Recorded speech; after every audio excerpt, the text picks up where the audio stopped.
మంచిర్యాల జిల్లాలో మళ్లీ పులి అలజడి మొదలైంది. ప్రతిరోజు ఏదో ఒక చోట పులి జాడలు కనిపిస్తూనే ఉన్నాయి.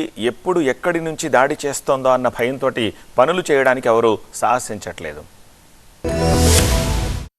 మంచిర్యాల జిల్లాను పులుల భయం పట్టి పీడిస్తోంది. వారం రోజులుగా రోజుకో ప్రాంతం నుంచి పులి సంచరించిందనే వార్త వినిపిస్తోండటంతో అటవీ సమీప ప్రాంతవాసులు భయపడిపోతున్నారు. ఇప్పటివరకు ఎవరిపై దాడి చేయకుండా ఎప్పుడు ప్రమాదం ముంచుకొస్తుందో అని భయపడుతున్నారు.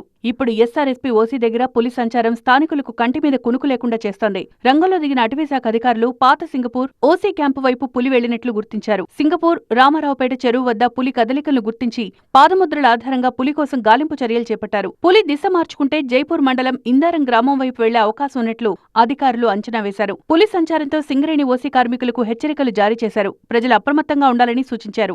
మరోవైపు 2 రోజుల క్రితం మంచిర్యాల జిల్లా శ్రీరాంపూర్ ఏరియాలోనూ పులి కలకలం రేపింది. శ్రీరాంపూర్ ఆర్కే-8 సమీపంలో స్థానికులు కంటపడింది. పులి సంచారంతో కార్మికులను అటవీశాఖ అప్రమత్తం చేసింది. ఆర్కే-5 గని దగ్గర పులి పాదముద్రలను గుర్తించారు. జైపూర్ మండలంలోనూ మరో పులి సంచారాన్ని కూడా గుర్తించారు. పులుల సంచారంతో అటవీశాఖ అప్రమత్తమైంది. పులి జాడ కోసం 21 ట్రాప్ కెమెరాలు ఏర్పాటు చేశారు ఫారెస్ట్ సిబ్బంది.